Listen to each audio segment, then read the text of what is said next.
Olá, me chamo Evelyn Costa, integrante do grupo 6, onde nos foi designado o caso clínico sobre a resposta imune da faringite estreptocócica.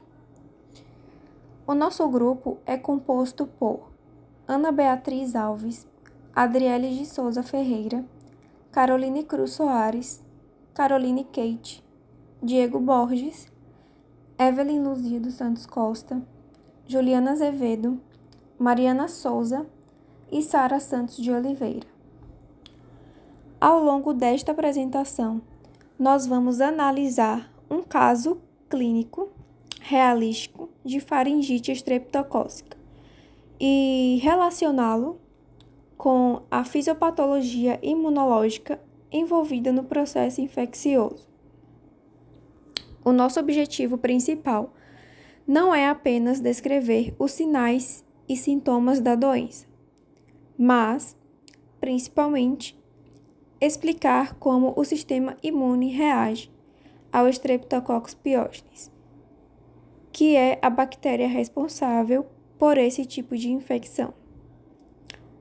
Vamos entender de forma detalhada como ocorre a ativação da imunidade inata, como o organismo recruta células de defesa para controlar a infecção e, posteriormente, como é formada a resposta imune adaptativa, que é essencial para a eliminação completa do patógeno. Também vamos mostrar como os achados clínicos e laboratoriais se conectam diretamente com os mecanismos imunológicos. Por exemplo, por que aparece exudato purulento? Por que ocorre febre alta? Como o corpo reconhece a bactéria? E por que, em alguns casos, acontecem complicações como febre reumática. Além disso, ao final, discutiremos a conduta terapêutica adequada, os motivos pelos quais o antibiótico é indispensável nessa doença e a importância da intervenção precoce para evitar complicações pós-infecciosas. Dando continuidade, vamos agora apresentar o caso clínico que servirá como base para toda a nossa análise imunológica. A paciente descrita no caso é uma mulher previamente saudável, sem histórico de doenças crônicas ou condições que comprometessem o sistema imune. O quadro teve início há aproximadamente 2 dias e se instalou de maneira súbita, com uma dor intensa na garganta, conhecida como odinofagia. Essa característica de início abrupto e dor marcante já sugere um processo infeccioso agudo, geralmente de etiologia bacteriana. Além da dor, a paciente apresentou febre alta, em torno de 39 graus Celsius. Esse tipo de febre elevada ocorre devido à liberação de citocinas pirogênicas, como a interleucina 1 e o fator de necrose tumoral alfa, produzidas pelas células do sistema imune inato logo no início da infecção. Essa febre é um mecanismo de defesa importante, pois ajuda a inibir a replicação bacteriana e estimula a atividade das células imunes. Outro ponto que merece destaque é que a paciente negou tosse e negou outros sintomas respiratórios, como congestão nasal ou coriza. Isso é extremamente relevante, porque, clinicamente, a ausência de tosse é um dos principais indicadores que ajudam a diferenciar infecções bacterianas, como a faringite estreptocócica, de infecções virais comuns, que geralmente vêm acompanhadas de sintomas respiratórios altos. Apesar do quadro ter surgido de forma repentina, a paciente relatou algo muito importante em relação ao contágio. Ela teve contato recente com colegas diagnosticados com infecções de garganta. O Streptococcus pyogenes é uma bactéria altamente contagiosa e pode ser transmitida por gotículas respiratórias ou contato direto com secreções, o que reforça a probabilidade de transmissão nesse contexto. Portanto, de maneira geral, o histórico clínico inicial já nos direciona fortemente para uma suspeita de faringite bacteriana aguda, especialmente causada pelo Streptococcus pyogenes, mais conhecido como estreptococo do grupo A.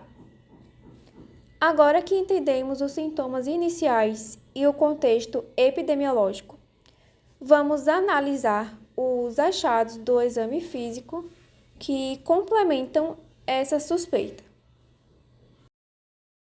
Agora que entendemos o histórico clínico da paciente, vamos analisar os exames laboratoriais que foram solicitados e que ajudaram a construir o diagnóstico inicial.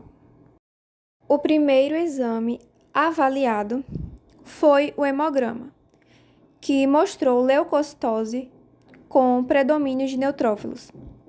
Esse achado é típico de infecções bacterianas agudas. As citocinas liberadas no início da infecção, principalmente a interleucina 1, a interleucina 6 e o fator de necrose tumoral alfa, estimulam a medula óssea a produzir e liberar uma grande quantidade de leucócitos. O predomínio de neutrófilos, chamado de neutrofilia, é especialmente importante, porque os neutrófilos são as principais células recrutadas para combater bactérias extracelulares, como o Streptococcus pyogenes. Além disso, observamos PCR elevada. A PCR, que é a proteína C reativa, é um marcador inflamatório produzido pelo fígado em resposta à interleucina 6. Quando temos uma infecção bacteriana aguda, é comum que os níveis de PCR aumentem rapidamente, indicando um processo inflamatório sistêmico ativo. Outro exame fundamental foi o teste rápido para antígeno estreptocócico, que apresentou resultado positivo para Streptococcus pyogenes. Esse teste é altamente específico, ou seja, quando ele dá positivo, praticamente confirma que a bactéria está presente na orofaringe. Ele se baseia na detecção direta de antígenos do estreptococo do grupo a partir da amostra coletada na garganta.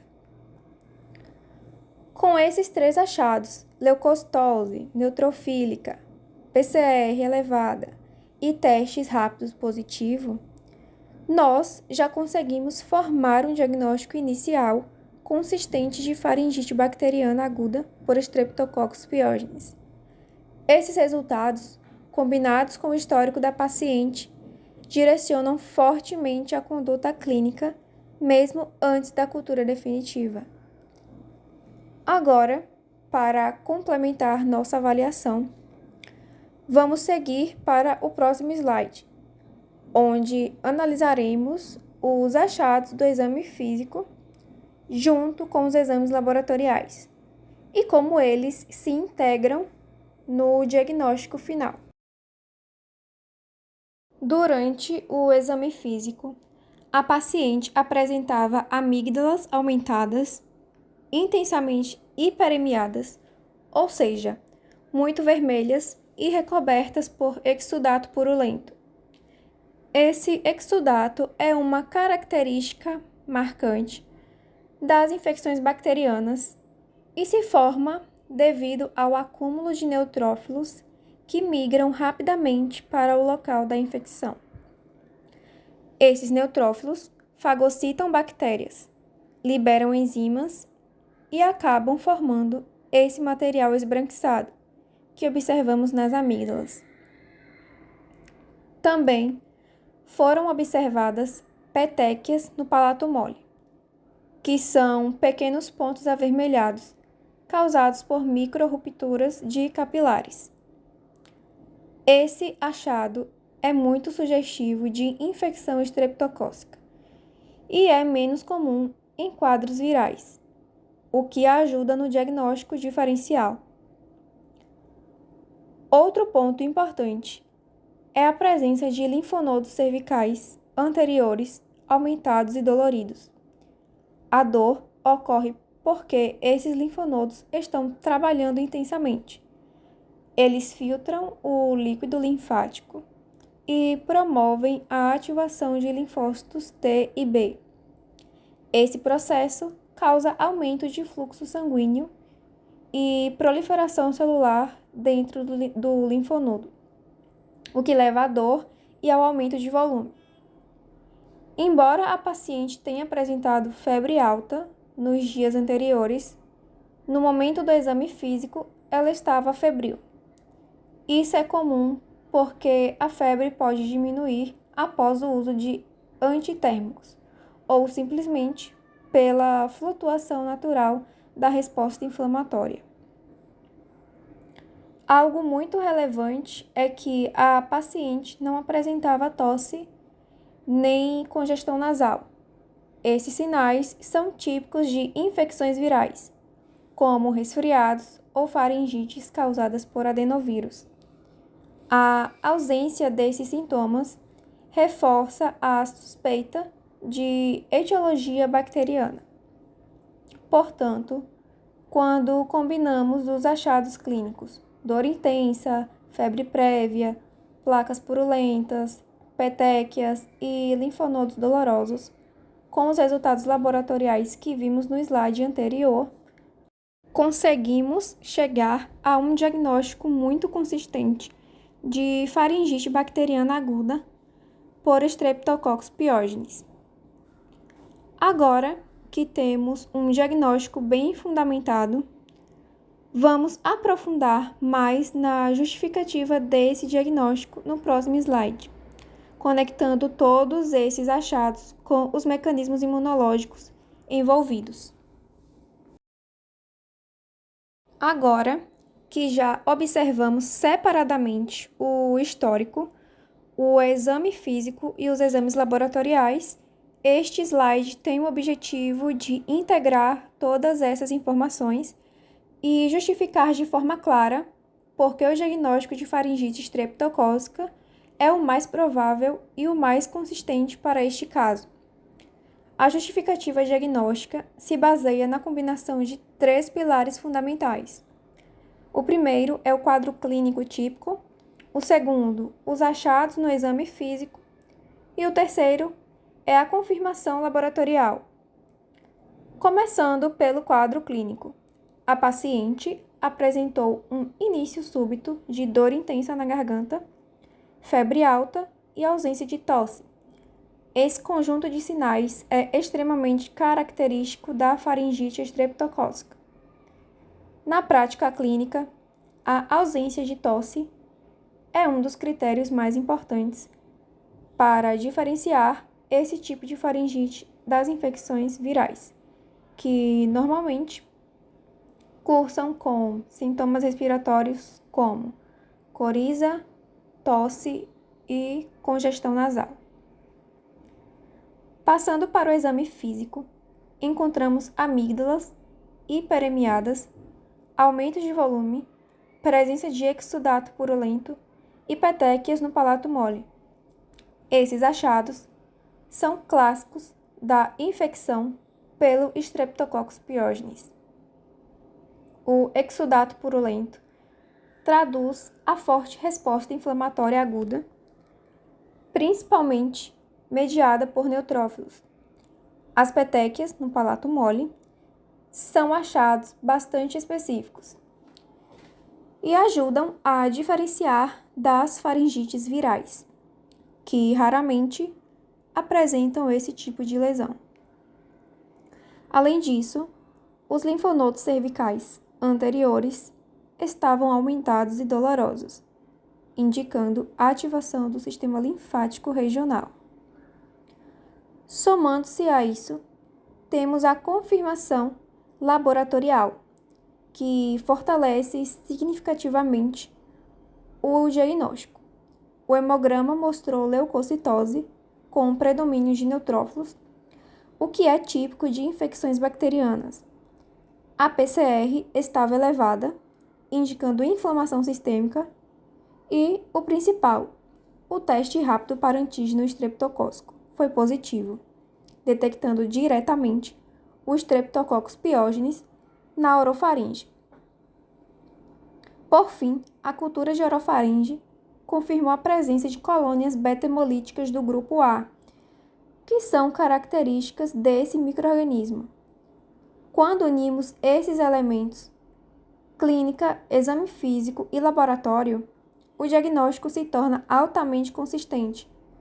Não há achados que sugeriram etiologias alternativas, como infecções virais, mononucleose ou outros agentes bacterianos. Todos os dados convergem de forma clara para o diagnóstico de faringite bacteriana aguda por Streptococcus pyogenes. Esta justificativa é importante porque ela mostra que o diagnóstico não depende de um único exame, mas sim da integração de todo o quadro clínico, que é o que conduz a uma avaliação segura e fundamentada. Agora que estabelecemos com clareza o diagnóstico, vamos avançar para a parte central do trabalho, que é entender a etiologia da doença e, principalmente, a resposta imune desencadeada pelo organismo durante essa infecção.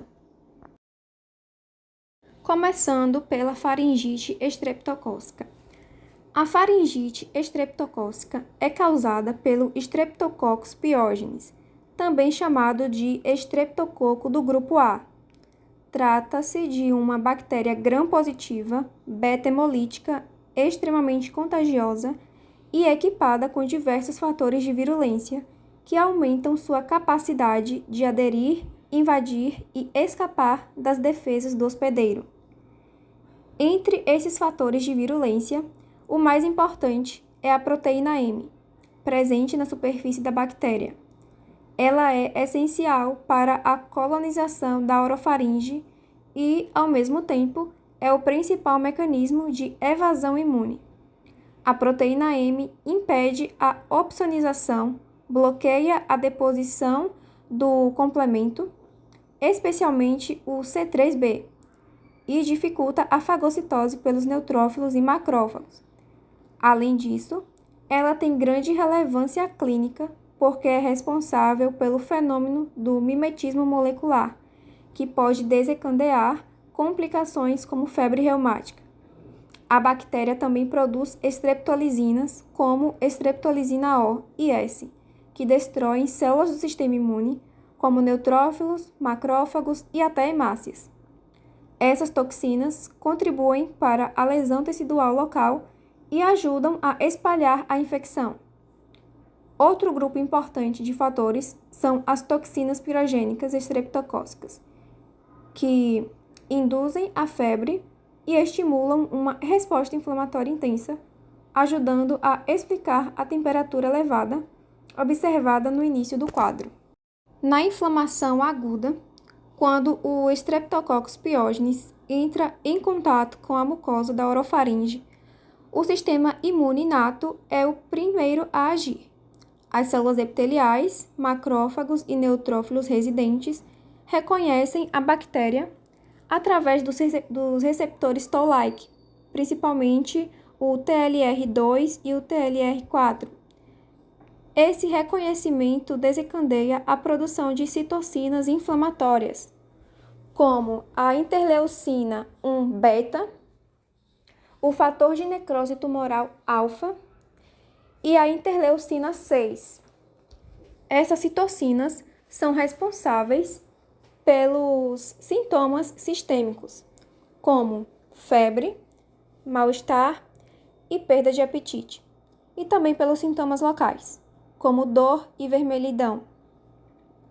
Não podemos esquecer da interleucina 8, que é a principal citocina quimiotática recrutadora de neutrófilos. A interleucina 8 é produzida em grande quantidade na mucosa inflamada e atrai milhares de neutrófilos para o local da infecção, gerando o exudato purulento, que é um dos achados característicos da faringite bacteriana. Esses neutrófilos combatem a bactéria por meio de várias estratégias, que são fagocitose, liberação de espécies reativas de oxigênio, liberação de enzimas lisossomais e a formação de NETs, que são estruturas de DNA que aprisionam bactérias. Toda essa resposta rápida é a marca registrada da inflamação aguda e explica o início súbito do quadro e o aspecto das amígdalas ao exame. E após 1 ou 2 dias do início da infecção, a resposta imune adaptativa começa a ser ativada. As células dendríticas captam antígenos do Streptococcus pyogenes e migram para os linfonodos cervicais, onde ocorre a ativação dos linfócitos T e B. Entre os linfócitos T, temos principalmente 2 vias importantes. A primeira via é a via TH1.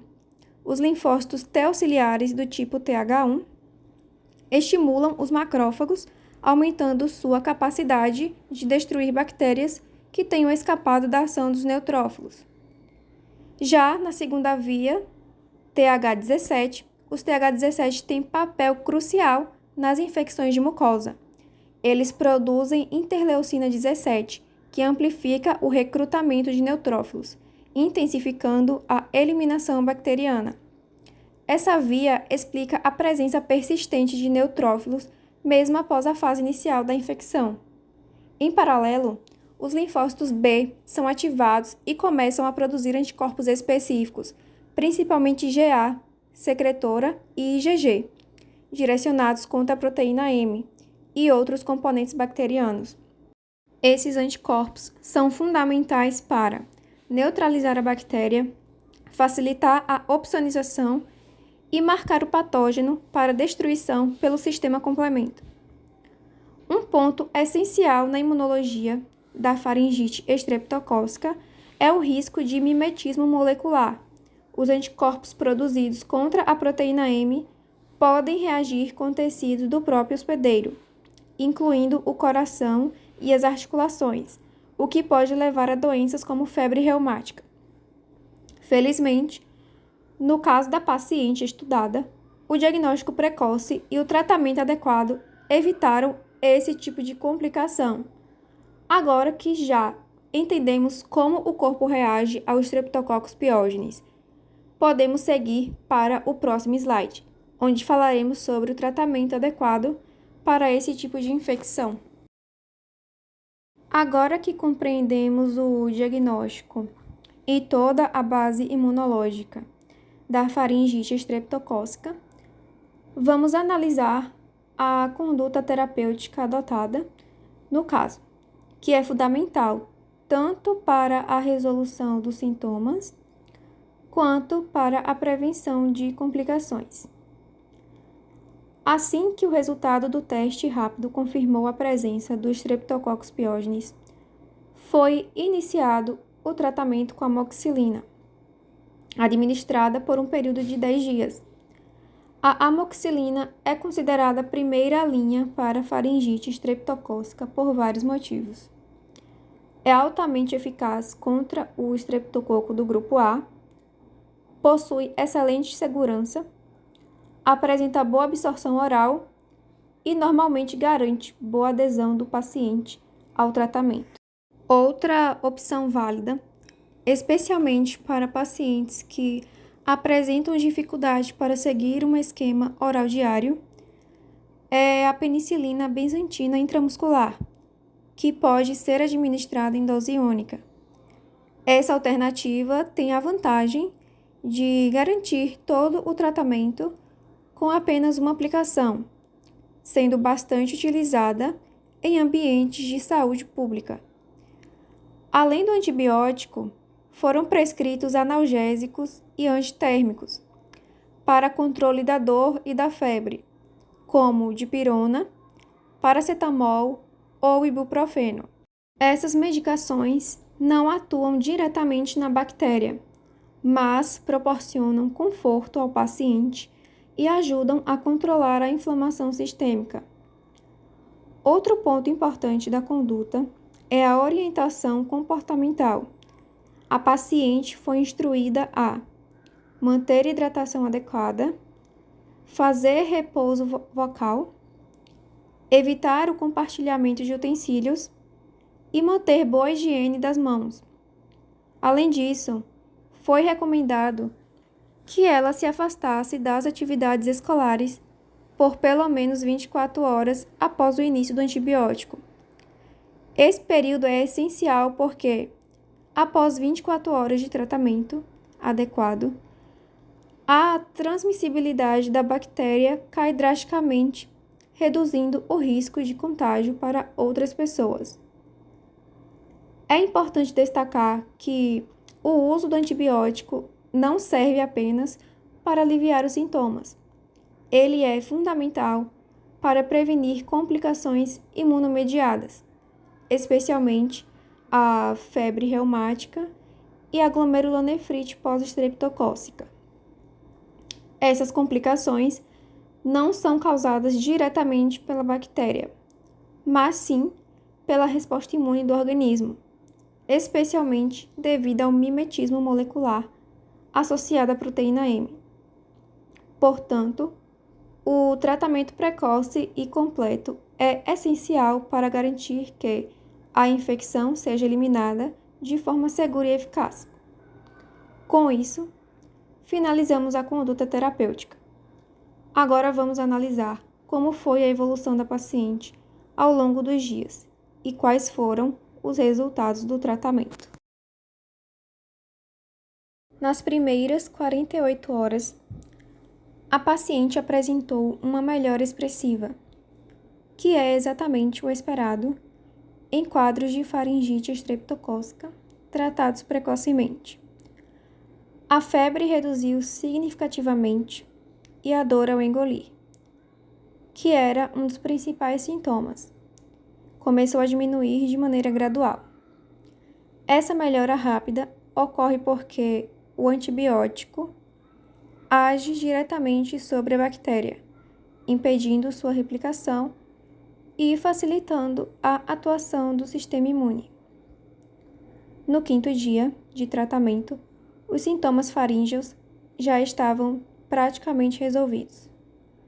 Ao exame físico, as amígdalas mostravam menos hiperemia e o exudato purulento já não era mais evidente, indicando que a inflamação aguda tinha sido controlada e que a presença bacteriana havia sido eliminada ou drasticamente reduzida.